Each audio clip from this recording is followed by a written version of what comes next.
So first అన్న ఆ ఇండస్ట్రీలో మూవీలో అడిగిపెట్టినప్పుడు ఫస్ట్ ఎంత ఉంది రెమ్యునరేషన్? 400 ఉండే డార్లింగ్ పర్ డే. ఓకే, అంటే బౌన్సర్ కాకుండా దీంట్లోకి 800 తీసుకున్నాడు డార్లింగ్ స్టార్టింగ్ 90 ml. ఓకే, ఇప్పుడు కన్నప్పలా తీసుకున్నాడు డార్లింగ్ బాగానే. Near by estimation, near by అంటే అంత కరెక్ట్ చెప్పకపోయినా పర్లేదు, మీకు ఉంటే కదా కొన్ని రూల్స్. నియర్ బై అది ఎందుకు డార్లింగ్ అవన్నీ అదొక క్వశ్చన్ మార్క్ ఉంటుంది. ఉంటే డార్లింగ్ బాగానే వస్తున్నాడు డార్లింగ్, అంత కాకపోయినా స్టార్టింగ్ అంత కాకపోయినా ఇప్పుడు 4 సున్నాలు ఎక్స్పెక్ట్ చేయొచ్చా? దాంట్లో 4 సున్నాలు కాదు కానీ ఇంకొక 3 ఉండొచ్చు డార్లింగ్. ఓకే, డబల్ లేడీస్ అయితే ఉంటుంది, డబల్ అయితే ఉంటుంది, డబుల్ కంపల్సరీ డార్లింగ్, ఎందుకంటే కష్టపడుతున్నాం కదా డార్లింగ్. అంటే ఇండస్ట్రీ కష్టాలు ఎట్లుంటాయి అన్న మీ, అంటే ముఖ్యంగా ఇండస్ట్రీ పక్కన పెడితే మీ విలన్ కష్టాలు ఎట్లుంటాయి చెప్పండి? చాలా డేంజర్గా ఉంటాయి డార్లింగ్. ఇక ఎట్లుంటుందంటే మనం ప్రతిదానికి పరిగెత్తనే ఉండాలి ఇండస్ట్రీలో, పరిగెత్తకపోతే నీకు దొరకదు. అదో భయం ఉంటుంది, అది భయం.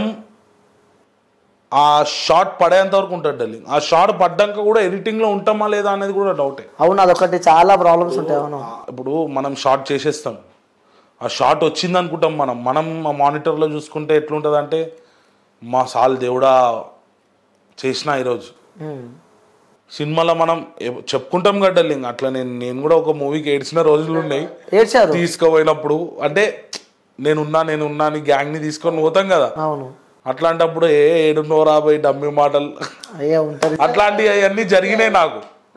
ఇప్పుడు వాళ్ళు అనగానే అరే ఇది అంటే డైరెక్షన్ డిపార్ట్మెంట్లో వాళ్ళకి అన్నగా ఎడిట్ అయిపోయింది తమ్ముడు లైట్ తీసుకో. ఇప్పుడు వాళ్ళకి ఏం చెప్పలేం, మనం ఏం చెప్పుకోవాలి అర్థం కాదు. ఫుల్ స్ట్రగుల్ ఉంటుంది డార్లింగ్, చేసినా కూడా అది వస్తుందా రాదా సినిమా రిలీజ్ అయ్యేంత వరకు డౌటే.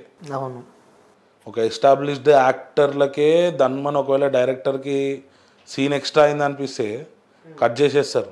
అట్లాంటిది నేను దేవుని వల్ల మనం కంపల్సరీ టార్గెట్ కొడతాం ఎట్లయినా, ఎగ్జామ్ పాస్ అయినంత అది అట్లుంటది. అది కూడా పెద్ద struggle, industry it's not a joke. చాలా స్ట్రగుల్ ఉంటుంది డార్లింగ్. ఒక్క సీన్ వెనుక, ఒక్క నిమిషం సీన్ వెనుక ఒక 400 మంది 300 మంది కష్టపడుతూ ఉంటారు డార్లింగ్. బయట ఎవరికి తెలియదు అది. ఉత్తిగా ఇంట్లో కూర్చొని యూట్యూబ్లో రాసేస్తారు చుప్కే. 400 మంది కష్టపడతారు డార్లింగ్. ఆ కష్టం విలువ ఒకసారి వచ్చి వాళ్ళు రాసేటోళ్ళు వచ్చి ఒకసారి చూసి అది చేస్తే తెలుస్తుంది. ఎర్ర టెండలా లైటింగ్లల్లా నువ్వు ఉరకాలా పరిగెత్తాలా అవి ఇవి ఎట్లుంటుంది అంటే ఏడుపు వచ్చేస్తుంది, దిగుతే తెలుస్తుంది. వచ్చేటోళ్ళు రావచ్చు డార్లింగ్, కానీ కొంచెం దీని మీద అవగాహన ఫుల్ ప్యాషనేట్ ఉన్న వాళ్ళు వస్తే వాళ్ళకి ఫ్యూచర్ బాగుంటుంది. ప్యాషనేట్ లేకుండా వస్తే వేస్ట్ డార్లింగ్. ఇంకోటి ఇండస్ట్రీలో కమిట్మెంట్స్ బాగా నడుస్తాయని చెప్పి ఆ ఫీల్డ్ మనకు తెలియదు డార్లింగ్. అసలు ఆ టాపికే తెలియదు డార్లింగ్ మనకి. అంటే ఎప్పుడు చూడలే, ఎన్ని సినిమాస్ చేశారు? నేను తెలియదు డార్లింగ్, నాకైతే అసలు అవి ఉంటాయో ఉండవో అనేది మనకు తెలియదు. కానీ మనకు తెలియదు అసలు, మనం ఆ రూట్లకే వెళ్ళలే ఎప్పుడు. అంటే ఇంటూ ఉంటాం కదా మనం, నేను ఇంటూనే ఉన్నా డార్లింగ్, ఎప్పుడు నాకు తెలియదు, చూడలేదు అసలు మనకు తెలియదు అది.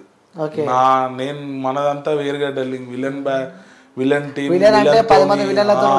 అది లైఫ్ స్టైల్ వేరే సెపరేట్, మనకి అసలు దాంతో సంబంధమే లేదు. ఓకే, సో నెక్స్ట్ ఏమున్నాయి అప్కమింగ్ ప్రాజెక్ట్స్? ఇప్పుడు వచ్చేసి అహో విక్రమార్క అని పాన్ ఇండియా మూవీ, అది కూడా కన్నప్ప పాన్ ఇండియా మూవీ. మన ఇప్పుడు బాలకృష్ణ సార్ ఇంకా బాబీ డ్యూయల్ విలన్ ఉన్నాడు కదా, యానిమల్ విలన్, ఆయనతో రైట్ హ్యాండ్ చేస్తున్నా, అంటే కాంబినేషన్. ఆయన సెకండ్ విలన్ లాగా వస్తున్నాయి. ఇంకొక చిన్న మూవీస్ కొన్ని ఉన్నాయి, ఇంకా పేరు టైటిల్ అనౌన్స్ కాలేదు. ఓకే, సో ఈ కన్నప్ప తర్వాత లైఫ్ ఎలా ఉండబోతుందని ఎక్స్పెక్ట్ చేస్తున్నారు మీరు? అందరు ఆర్టిస్టులకు ఒక ఫ్రైడే వస్తుంది అంటారు కదా, అవును, ఆ ఫ్రైడే వస్తుందని దేవుని దేవల్ల రావాలని కోరుకుంటున్నా. అదే ఫ్రైడే ఈ ఆర్టిస్ట్ కి మంచి పేరు రావాలి, మంచి లైఫ్ పేరు రావాలని కోరుకుంటున్నా. అట్లనే మన వ్యూవర్స్ అందరికి కంపల్సరీ కన్నప్ప సినిమా చూడాలని, ఈ ట్రోళ్ళు గీళ్ళు అన్ని పక్కకు పెట్టండి, పక్కా శివుని మీద ఇది, శివుని గురించి అయినా చూడండి, సినిమాని హైలైట్ చేయండి. Thank you so much, love you all. Okay, so thank you అన్న. చివరిగా మీ మదర్కి కొన్ని చెప్పని విషయాలు ఉంటాయి, మనం కూడా అమ్మతో కొన్ని విషయాలు దాచిపెట్టిన విషయాలు ఉంటాయి. సో అమ్మతో షేర్ చేసుకోలేని ఒక విషయం ఈరోజు మన ఇంటర్వ్యూల ద్వారా షేర్ చేసుకోవాలి నువ్వు. ఇప్పుడు డార్లింగ్ నేను మా అమ్మతో షేర్ చేయని విషయమే లేదు డార్లింగ్, ఎందుకంటే నాకు ఉన్నది మా అమ్మ ఒకతే. డాడీ ఉంటే డాడీకి షేర్ చేస్తుండేనేమో, కొన్ని మమ్మీ దగ్గర ఆపుతుండేనేమో, నాకు ఆ ఆప్షనే లేదు. ఓకే, కన్ఫర్మ్ మమ్మీతో షేర్ చేయాల్సిందే. డాడీకి చెప్పేవి మమ్మీ అన్ని మమ్మీకే చెప్పాలా, అన్ని మమ్మీకే చెప్పాలా. అసలు నాకు లేదు అసలు అట్లాంటివి ఏమి. అంటే ఇప్పుడు ఉంటే మన ఉంటే డార్లింగ్ కాలేజ్ టైంలో లవ్లు గీవులు అట్లాంటివి తప్పితే మిగతా అన్ని తెలుసు డార్లింగ్ మమ్మీకి. ఇప్పుడు మీ గర్ల్ ఫ్రెండ్ ఏమంటుంది? తెలుసు చిచి డార్లింగ్, నాకు ఇప్పుడు గర్ల్స్ కన్నా గోల్స్ ముఖ్యం డార్లింగ్. సూపర్. మెయిన్ మా అమ్మ పేరు నిలబెట్టాలా, ఇండస్ట్రీలో ఒక మంచి పొజిషన్కి పోవాలా, మనల్ని అందరూ గుర్తుపట్టాలా, మనం గుర్తుపట్టిన తర్వాత ఒక 10 మందికి సాయం చేయాలనేది నా కాన్సెప్ట్. ఓకే, ఒక ఏదైనా ఓల్డ్ ఏజ్ హోమో అనాథ పిల్లలకు మనం ఒక 10 మందికి పెట్టాలా అనే ఒక కాన్సెప్ట్ ఉంది. మనం సక్సెస్ అయిన తర్వాత అది కంపల్సరీ నేను ఇంప్లిమెంట్ చేస్తాను. ఓకే, సో మీ మదర్కి ఏం చెప్తారు చివరిగా? Love you mummy. ఓకే, అది డార్లింగ్. సో అదే అంటావు.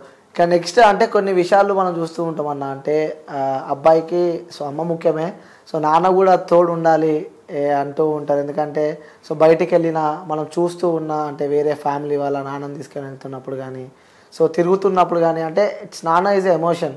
సో అమ్మ మనకి ఎలా ఎమోషన్, నాన్న కూడా ఒక emotion.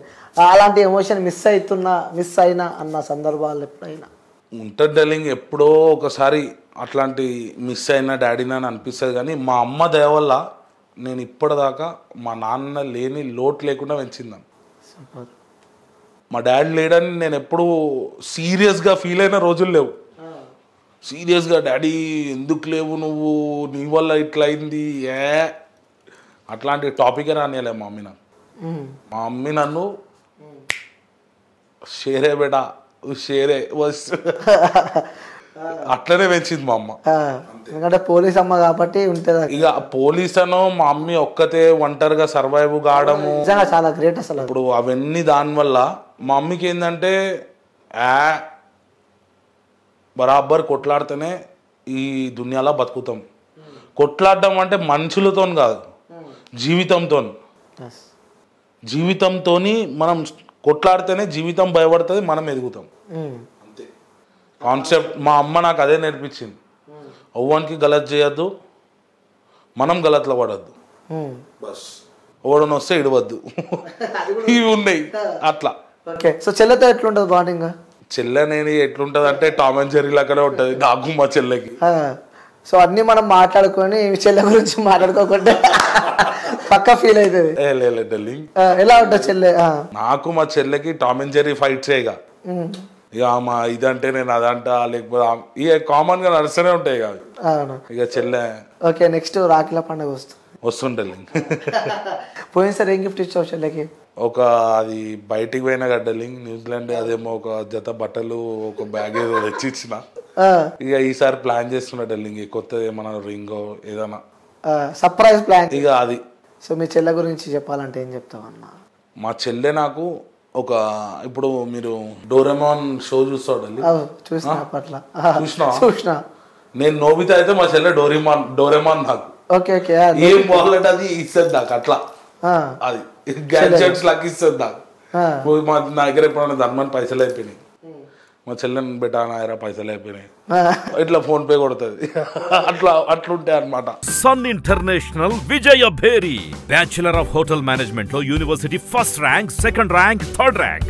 BSc food and nutrition లో university first rank, second rank, third rank. BBA లో university second rank, third rank సాధించడం కేవలం సన్ ఇంటర్నేషనల్ విద్యార్థులకే సాధ్యం.